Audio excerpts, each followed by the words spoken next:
Welcome to The Explainer. Today, we're putting on our detective hats. We're going to follow the clues and see how doctors solve some really baffling medical cases, especially when the patient can't even say a single word. So think about this. How do you solve a mystery when your main witness can't talk? That's the huge challenge we're diving into today, the art of clinical reasoning and how doctors piece together a diagnosis when their patient is an infant. So first, let's get into the mindset here. In medicine, a doctor really has to think like a detective. Every single symptom is a clue. Every physical finding is a piece of evidence. And you know what?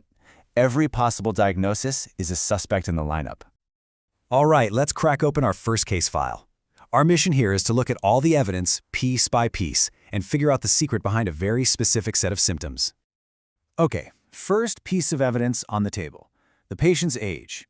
At just 2 months old, the list of what could be wrong is totally different than it would be for a teenager or an adult. So right off the bat, this helps us narrow the field of possibilities in a big way. Now, for the main complaint, and the details here are absolutely key. We're not talking about a little spit up after a bottle. No, the clue says it's forceful, projectile vomiting. That sheer force, that's a huge piece of information. And here it is, what might just be the smoking gun. During the examination, the doctor can actually feel a small, firm mass in the baby's abdomen. And the description is so specific, it's shaped just like an olive. This is a classic textbook clue. Okay, so let's review the evidence. A 2-month-old, that crazy projectile vomiting, and a very distinct olive-shaped mass. It's time to bring in the usual suspects. Here's our lineup of potential culprits. Every one of these can cause GI issues in infants, but only one is going to fit all the facts. Now, this is where the detective work really kicks into high gear. We just go down the list one by one. Intussusception? Nope, that presents with a sausage-shaped mass, not an olive. Malrotation? That usually involves green vomit, which wasn't reported here. GERD? It's just not forceful enough. And Hirschsprung's disease typically shows up right at birth. You see? One by one, we rule them out because the evidence just doesn't fit. So, what are we left with? Pyloric stenosis. It's a perfect fit. What happens is the muscle at the outlet of the stomach gets too thick. That thickening is what creates the olive-shaped mass, and it causes a blockage, which leads to that classic projectile vomiting. All the clues point right to it. Case closed. All right, case number 1 is solved, but now let's level up a bit. This next puzzle is way more complex, mainly because the clues seem to be coming from 2 completely different parts of the body. Our new patient is a 4-year-old. And just like before, age is our first crucial clue. The list of likely suspects for a 4-year-old is a whole different ballgame compared to what we were thinking about for our infant patient. The first set of clues all point to a chronic issue in the gastrointestinal system. These aren't sudden, one-off symptoms. We're talking about ongoing problems like abdominal pain, bloating, and constipation. But here's the twist. The child also has a history of getting respiratory infections all the time. Now, on the surface, what could coughing and lung infections possibly have to do with constipation and bloating? That is the central mystery we have to solve.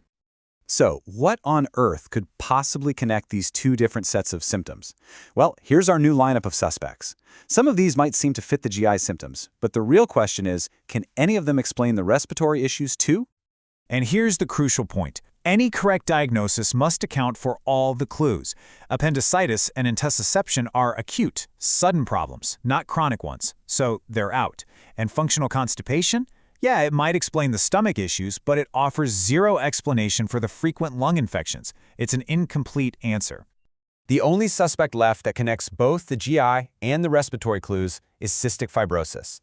It's a genetic disorder that affects multiple body systems.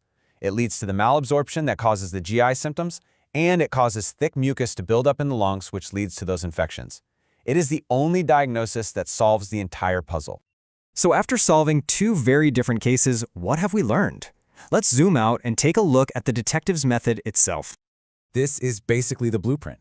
It's this structured, logical method that turns a confusing mess of symptoms into a clear diagnosis. You gather your facts, you line up your suspects, you cross-check the evidence, and you rule out mismatches until only one answer remains that fits all the clues. And this is really why this matters so much. In medicine, just like in detective work, there are no irrelevant details. Seemingly small things, the specific shape of a mass, the color of vomit, or a symptom that seems totally unrelated, are often the very keys that unlock the entire case.